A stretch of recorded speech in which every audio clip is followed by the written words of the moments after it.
I'm Ben Meiselas from the MeidasTouch Network, and this is a breaking news alert. The United States Supreme Court, in a unanimous decision, has rejected Donald Trump's emergency application for a stay to try to block the IRS from turning over his tax returns while he was the president to the United States House of Representatives Ways and Means Committee. This means Trump's tax records will finally be handed over to the United States Congress, despite Trump's efforts to try to block it for many, many years. Let me read for you the Supreme Court's ruling from today. In the matter of Donald Trump et al. Versus the Committee on Ways and Means et al., the application for stay of the mandate presented to the Chief Justice and by him referred to the court is denied. The order heretofore entered by the Chief Justice is vacated. That's referring to the order by Chief Justice John Roberts on November 1st, where he granted a temporary stay pending a full briefing before the court of these records being handed over to the House Ways and Means Committee. And I said on November 1st, I did a video when that took place, because all of the headlines out there were saying, look, John Roberts is utterly corrupt and he's trying to protect Donald Trump here by not allowing the House Ways and Means Committee to get these records. And John Roberts is doing all of this funny business. And what I said is, look, there's a lot of legitimate criticism of John Roberts. There's a lot to accuse the Supreme Court of being corrupt on a lot of things, and you would be very justified in making those arguments. But as I explained, with respect to this ruling by John Roberts, it is not one of them. And what I explained what was going to happen is exactly what did happen, which is because the order by the lower court would have turned over those records to the House Ways and Means Committee immediately, when these emergency applications that have been brought on these issues that involve major questions, whether it's about the January 6th insurrection, whether it's about subpoenaing witnesses related to the January 6th insurrection by the January 6th committee, whether it involves Trump, what the Supreme Court has generally done on a fairly even-handed basis is say, for just a short period of time, we're going to have full briefing.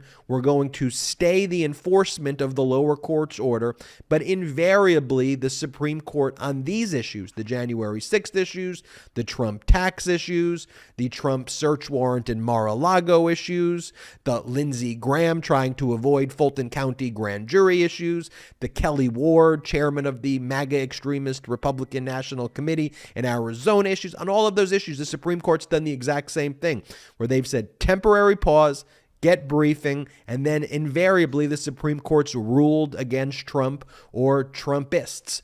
But here, if you don't believe me, let me just show you the clip that I did following the order that was issued about 2 or 3 weeks ago, 3 weeks ago at this point, by John Roberts, where he gave this temporary stay in the enforcement of the IRS turning over those records. Here, play the clip of me from that time. What the Supreme Court has been doing, whether we like it or not, but they've been doing it. Obama appointees have been doing it, and I'll tell you about that in a second. Elena Kagan did it.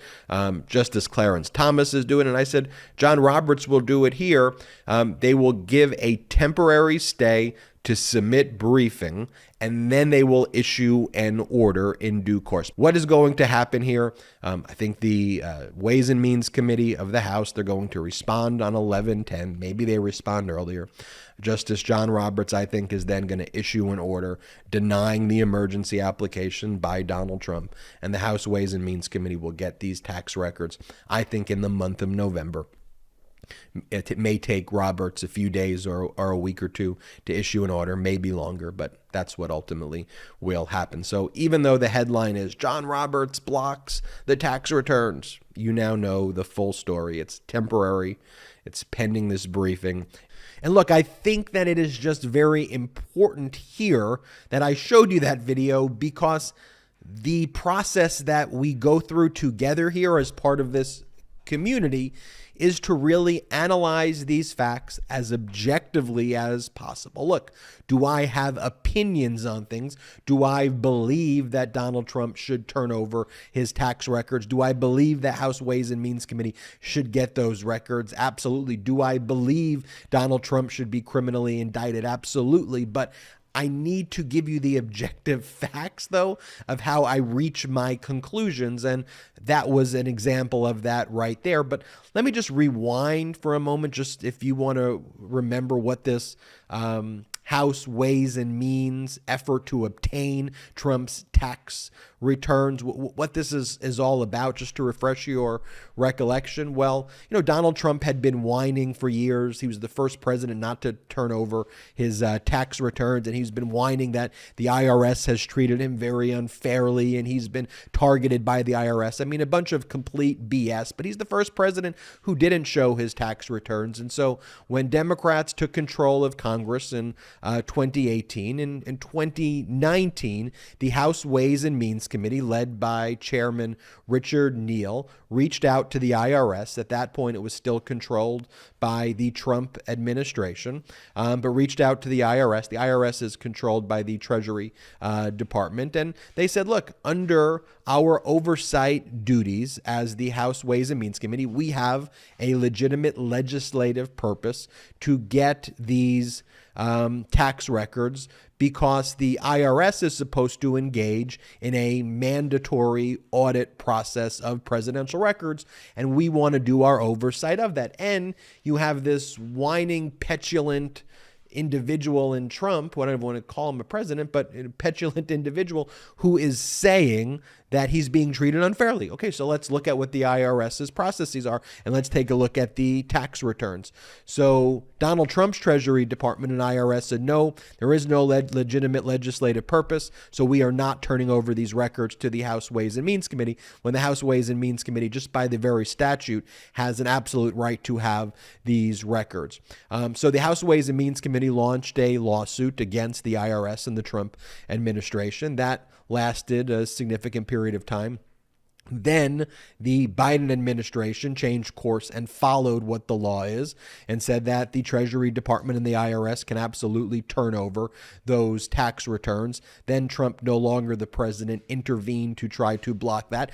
The district court ruled against Trump. The Court of Appeals in Washington, D.C. ruled against Trump. Trump tried to appeal to the full panel of the Court of Appeals in Washington, D.C., what's called an en banc, meaning the full panel, and they had no interest in hearing it, and they rejected it.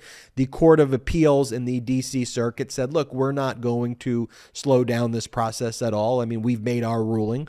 The House Ways and Means Committee can get these tax returns. It's their legitimate right. It is a legitimate legislative activity for them to get these records. That happened in late October. That was all sorted out like October 26th or October 27th. Then Trump rushed and filed this emergency application just days before the tax returns were set to go over to the House Ways and Means Committee. And Justice John Roberts, the Chief Justice, why was he involved? Because, as you know from the MeidasTouch Network, different justices in the Supreme Court are supervising judges to rule on emergency applications in the various circuit courts. So Chief Justice John Roberts, for example, he oversees the D.C. Circuit. He also oversees the Federal Court of Appeals. But people like Clarence Thomas oversees the 11th Circuit Court of Appeals. Brett Kavanaugh, the 8th Circuit Court of Appeals. Amy Coney Barrett, the 7th Circuit Court of Appeals. Justice Alito, the 3rd and the 5th Circuit Court of Appeals. Justice Elena Kagan, she oversees the 9th Circuit Court of Appeals. Justice Sotomayor oversees the 2nd Circuit Court of Appeals. And so they would oversee the emergency applications, and what they've been doing when they get these emergency applications on these issues that involve significant questions. Usually they involve these Trump frivolous situations, but nonetheless, they at least create a process where they say, okay, we're going to temporary pause for a week or two. Everybody give us their briefing.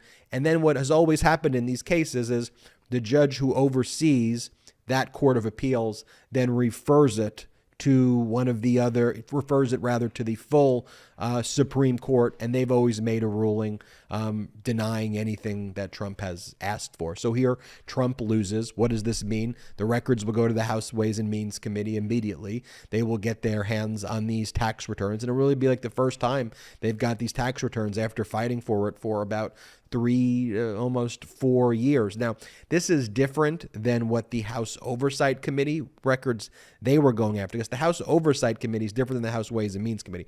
House Ways and Means Committee they do oversight over the IRS and the Treasury, and thus the tax returns. But what the House Oversight Committee previously got, though, were records relating to Meiselas, the accounting firm. That went all the way up to the Supreme Court, and they got those records as well. So two different things. The Meiselas records have already been received, but these are not the Meiselas records. These are his actual tax returns. Those records now go to the House Ways and Means Committee. So that's a big news. Big news. Wheels of justice move in the right direction. And we just have to apply our kind of sober, objective analysis to these things, which is what we do differently here on the MeidasTouch Network than just have these, headlines that don't match the reality of what takes place. And we bring you through the logic of it so you can understand how we're able to predict these things before they happen. I'm Ben Meiselas from the MeidasTouch Network. Oh, again, unanimous decision. I think that's an important point. Unanimous decision. So not a single Supreme Court justice sided with Trump here. I'm Ben Meiselas from the MeidasTouch Network. Hit the subscribe button. We're on our way to 1 million subscribers thanks to your support. Also, consider becoming a patron of the MeidasTouch Network. Go to patreon.com/MeidasTouch, patreon.com/MeidasTouch, patreon.com/MeidasTouch. Lots of great exclusive content that you could only get on our Patreon website. But most importantly, help grow this independent community. We're not funded by any outside investors at all. So none of the millionaire, billionaire outside investors who fund the both sides media, the pro-fascist media. We are not funded by any investors, yet alone them. So we rely on you. So if you can, you're going to love the exclusive content we have at patreon.com/MeidasTouch. But most importantly, it could help us grow this independent media platform. Until next time, I'm Ben Meiselas from the MeidasTouch Network. At MeidasTouch, we are unapologetically pro-democracy, and we demand justice and accountability. That's why we're spreading our message to Convict 45. That's right, gear up right now with your Convict 45 tees and pins at store.meidastouch.com. That's store.meidastouch.com.